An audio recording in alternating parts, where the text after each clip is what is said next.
Hello friends, स्वागत है एक बार फिर से आप सभी का हमारे चैनल एसएस क्लासेस पर, जहां पर मैं शालिनी मिश्रा प्रतिदिन आपके लेकर आती हूँ नेट जेआरएफ 2021 के लिए महत्वपूर्ण टॉपिक। तो आज हमने प्रथम प्रश्न पत्र से जो टीचिंग एप्टीट्यूड का हमारा प्रश्न पत्र होता है उसमें इकाई प्रथम से आज हमने शिक्षण के स्तर को यहाँ पर लिया है। शिक्षण के स्तर से बहुत क्वेश्चन पूछे जाते हैं, तो आज हम शिक्षण के कितने स्तर होते हैं और उनके विषय में पूरा डिटेल में जानेंगे। तो अगर अभी तक आपने चैनल को सब्सक्राइब नहीं किया है तो जरूर सब्सक्राइब कीजिएगा, जिससे सभी वीडियोस की नोटिफिकेशन आपको टाइम टू टाइम मिलती रहे।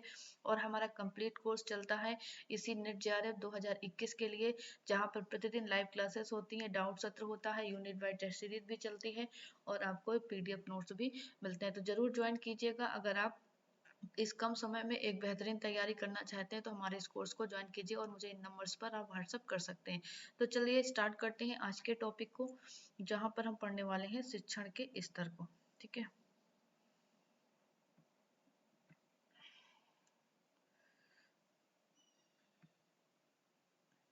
तो आज हम पढ़ेंगे यहाँ पे शिक्षण के स्तर। शिक्षण के स्तर कितने होते हैं, इन बिंदुओं पर हम यहाँ पे बात करेंगे। तो शिक्षण के स्तर जो बहुत मोस्ट इम्पॉर्टेंट टॉपिक है हमारे इस यूजीसी नेट जेआरएफ के पेपर 1 का। तो शिक्षण के स्तर कितने प्रकार के होते हैं इस विषय पे चलते हैं। तो शिक्षण के 3 स्तर, ठीक है, कौन कौन से। सबसे पहला स्मृति स्तर, जिसको हम मेमोरी लेवल बोलते हैं इंग्लिश में, जिसको हम विचारहीन शिक्षण के नाम से भी जानते हैं। दूसरा है समझ स्तर यानी अंडरस्टैंडिंग लेवल, जिसको हम विचारशील शिक्षण कह सकते हैं।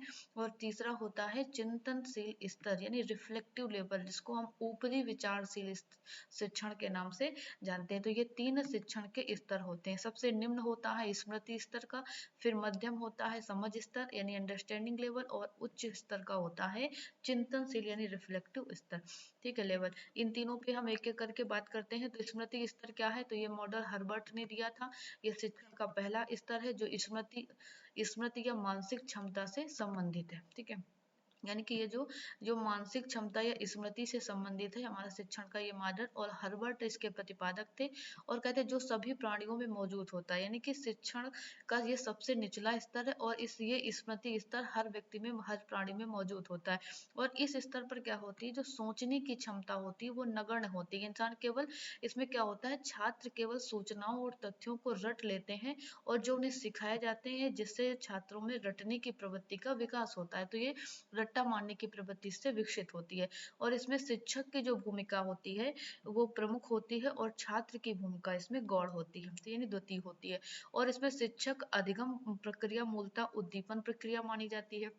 और इस स्तर पर मूल्यांकन प्रणाली में मुख्य रूप से मौखिक, लिखित और निबंध स्तर के प्रश्नों को सम्मिलित किया जाता है। ठीक है, तो मेमोरी स्तर शिक्षण में अंतर्दृष्टि का अभाव होता है और मनोवैज्ञानिक रूप से ये संज्ञानात्मक स्तर का शिक्षण होता है। ठीक है, तो इसके प्रतिपादक कौन थे, हर्बर्ट थे, ये पॉइंट ध्यान रखिएगा। और ये सबसे पहला स्तर माना जाता है स्मृति स्तर का।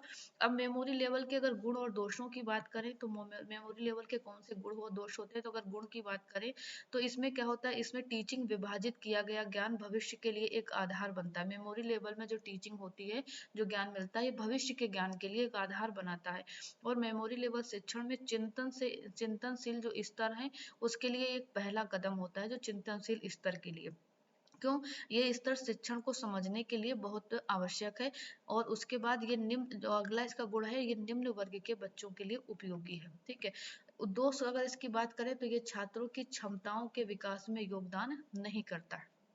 मतलब इसमें छात्र केवल रट्टा मार के सीखते हैं, उसकी उनकी क्षमताओं का विकास नहीं होता। विद्यार्थियों को कठोर अनुशासन में रखा जाता है और इस पर और शिक्षण पर जोर दिया जाता है। और इस प्रकार का जो शिक्षण होता है इसमें बुद्धिमत्ता का कोई महत्व नहीं होता और इसमें जो प्रेरणा का अभाव होता है।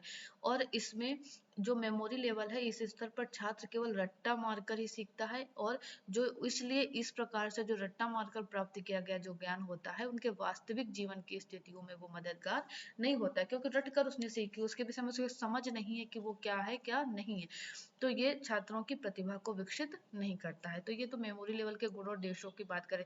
स्टेप की बात करें तो हर्बर्ट के मेमोरी लेवल के कुछ 5 स्टेप हैं। ये उसमें सबसे पहले इसमें प्रस्तावना आता है, फिर इसका उद्देश्य कथन, फिर इसमें तुलना, सामान्यीकरण और प्रयोग। इन 5 बिंदुओं पर 5 सोपानों से होकर के ये मेमोरी लेवल का ये स्टेप जो मतलब मेमोरी लेवल ये चलता है, हर्बर्ट ने जो दिया इन 5 सोपानों से होकर गुजरता है। ठीक है, अगला आता है अंडरस्टैंडिंग लेवल ऑफ टीचिंग, यानी अवबोध स्तर जिसको बोलते हैं। तो अवबोध स्तर में क्या होता है कि इसमें ये शिक्षण, इसके जो प्रवर्तक माने के इंपॉर्टेंट पॉइंट है कि प्रवर्तक मॉरिसन है, और इस स्तर पर छात्र क्या करता है, न केवल तथ्यों को याद रखता है, वहां पर मेमोरी में जो कुछ रट्टा मार के सीखा, तो कहते हैं यहाँ केवल वो याद ही नहीं करता बल्कि वो चीज उसको समझने के योग्य बन जाता है। जैसे कि उसने मेमोरी में याद किया ये फॉर एप्पल, उसने रटा केवल, नहीं उस जानता नहीं एप्पल क्या हुआ, लेकिन यहाँ पर आके उसको ये समझ हो जाती है कि एप्पल कुछ इस तरह की चीज होती है। तो यानी कि जो चीज याद रखता है उनके उस विषय में उसको समझ आने लगती है, और ये जो इस और कहते हैं इसमें एक तरह से समझ विकसित हो जाती है। और इस स्तर के का जो शिक्षण होता है, इसका जो उद्देश्य होता है छात्रों में यानी दक्षता का विकास करना, उनको सामान्यीकरण के योग्य बनाना। ठीक है, सामान्यीकरण का मतलब जो अवधारणा या सिद्धांत हैं, जो वो परिभाषाएं होती हैं, उन परिभाषाओं को वो समझने योग्य बन सके छात्र, ये इसका कार्य होता है अवबोध स्तर का। ये छात्रों के बौद्धिक विकास के लिए आवश्यक है, और इस शिक्षण के स्तर पर शिक्षक छात्रों को सिद्धांतों और तथ्यों के बीच संबंध के बारे में बताता है। ठीक है, उन्हें इन सिद्धांतों को कैसे लागू करना है, इन सारी चीजों का ज्ञान इस स्तर पर, स्मृति स्तर के प्रशिक्षण में होता है। इसमें मूल्यांकन कैसे होता है, इस प्रणाली में जो मूल्यांकन होता है, लघु उत्तरीय प्रश्न जो निबंधात्मक स्तर के प्रश्न है, या वस्तुनिष्ठ प्रकार के प्रश्नों को इसमें सम्मिलित करके मूल्यांकन होता है। अगर इसके गुणों की बात करें अवबोध स्तर के, तो गुण कौन कौन से हैं, तो कहते हैं यहाँ छात्र रट्टा मार कर नहीं सीखते हैं, व्यक्तित्व और सूचनाओं और उनके उपयोग और उद्देश्य को समझते हैं छात्र इस स्तर पर, और इस स्तर पर एक संगठित और अनुक्रमिक रूप में छात्रों के सामने विषय वस्तु प्रस्तुत करता है। और यहाँ जो नया ज्ञान होता है, वो जो पहले से अर्जित ज्ञान होता है, उससे नया ज्ञान क्या होता है, संबंधित होता है। ठीक है, यानी पूर्व ज्ञान से संबंधित होता है जो नया ज्ञान होता है। और इस स्तर पर शिक्षण का जो है वो चिंतनशील आधार प्रदान करता है छात्रों को, और अपनी सोच व क्षमताओं का उपयोग करने के लिए इसमें छात्रों को प्रेरित किया जाता है। ठीक है, अगला स्तर आता है चिंतन रिफ्लेक्टिव लेवल, या चिंतन या विमर्शी स्तर जिसको कहते हैं। इसके प्रतिपादक थे हंट। ठीक है, इसके प्रतिपादक हंट को माना गया, और ये अत्यधिक विचारशील और उपयोगी स्तर है। इसको एक तरीके से हम मेमोरी लेवल और अंडरस्टैंडिंग लेवल दोनों का मिक्सचर कह सकते हैं, यानी दोनों का योग से ये चिंतनशील स्तर बनता है। ठीक है, और ये शिक्षण का उच्चतम स्तर माना जाता है, और छात्र इसमें स्मृति स्तर और समाज स्तर, स्मृति स्तर है जो यहाँ पे स्तर नहीं स्तर है, और जो सामाजिक स्तर है, इनसे गुजरने के बाद, ठीक है, मेमोरी लेवल और अंडरस्टैंडिंग लेवल से गुजरने के बाद इस स्तर को प्राप्त करता है छात्र। ठीक है, और इसमें जो छात्रों की भूमिका होती है, कहते हैं काफी सक्रिय होते हैं, क्योंकि उनके अंदर एक चिंतनशील उनके अंदर प्रवृत्ति विकसित हो जाती है। और इसमें शिक्षण का समस्या केंद्रित दृष्टिकोण इसमें शिक्षण का होता है, यानी कोई समस्या उनके सामने होती है, उस समस्या का वो समाधान निकालना भी समझ जाते हैं। तो कक्षा का जो वातावरण होता है मुक्त और स्वतंत्र होता है। मुख्य निबंध प्रकार के प्रश्नों का इसमें प्रयोग किया जाता है, और निबंध के साथ साथ मनोवृत्ति, विचार, भागीदारी, मूल्यांकन के लिए भी इन सारे इस स्तर का प्रयोग करते हैं। और चिंतनशील स्तर पर छात्रों को जीवन की वास्तविक समस्याओं को हल करने में ये स्तर सक्षम बनाता है, क्योंकि ये समस्या केंद्रित होते हैं। ठीक है, और इस स्तर पर समस्या की पहचान करके उसे परिभाषित करना और उसका समाधान खोजने पर जोर दिया जाता है। ठीक है, यानी यहाँ पर छात्रों की एक तरह से रचनात्मक क्षमता विकसित होती है अंदर चिंतनशील स्तर पर। इसके गुणों की बात करें तो इस स्तर पर शिक्षक केंद्रित विषय नहीं रह जाता, यहाँ पर किस पर केंद्रित हो जाता है, छात्र केंद्रित हो जाता है। और चिंतनशील स्तर में के शिक्षण में शिक्षक और छात्र के बीच परस्पर क्रिया होती है, और इस प्रकार का शिक्षण उच्च वर्ग के लिए उपयुक्त होता है। और यह शिक्षण स्मृति समझ के स्तर की शिक्षण की तुलना में अत्यधिक क्या होता है, विचार उपयोगी होता है। ठीक है, तो ये थे महत्वपूर्ण बिंदु जो हमने लिया आज का शिक्षण स्तर से।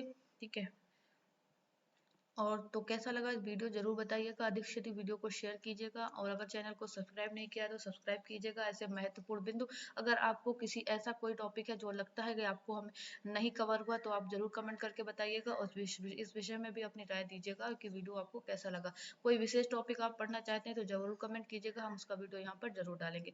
वीडियो को अधिक से अधिक शेयर कीजिएगा। मिलते हैं नेक्स्ट टॉपिक में अगले वीडियो के साथ। Thank you.